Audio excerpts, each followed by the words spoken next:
Allez, c'est parti pour découvrir les packs collector de Orelsan pour la fuite en avant. Donc, voyons voir celui-là. Putain, c'est super bien fait l'animation en plus. Ok, mais on peut vraiment super bien voir.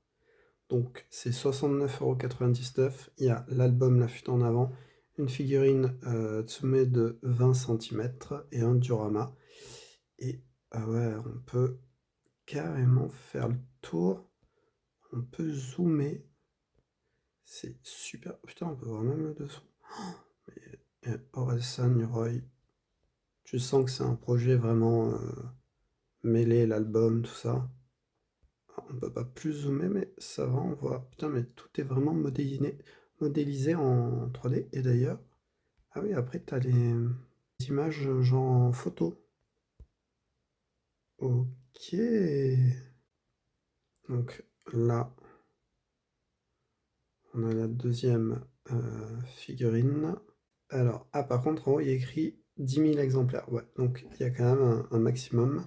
Pareil, 69,99 €. Pareil, l'album La Fuite, machin, t'as compris. Là, pareil, on peut la regarder en 3D. Alors, j'adore la couleur, mais le diorama derrière, je suis moins fan. Voilà, donc ça, c'est Aurel Sama. Pareil, on peut voir les photos. Ok, et ensuite, donc,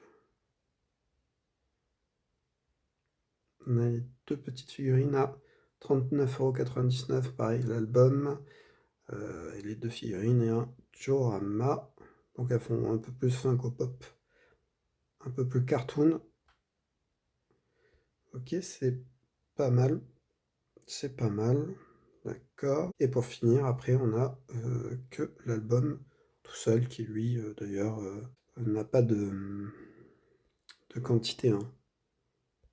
Voilà, ça c'est celui que tu peux retrouver de partout. Super, super stylé. Super stylé. Donc là, on peut voir les feats hein, avec Thomas Bangalter, SDM, Lila, Yame, 50-50, le groupe de K-pop.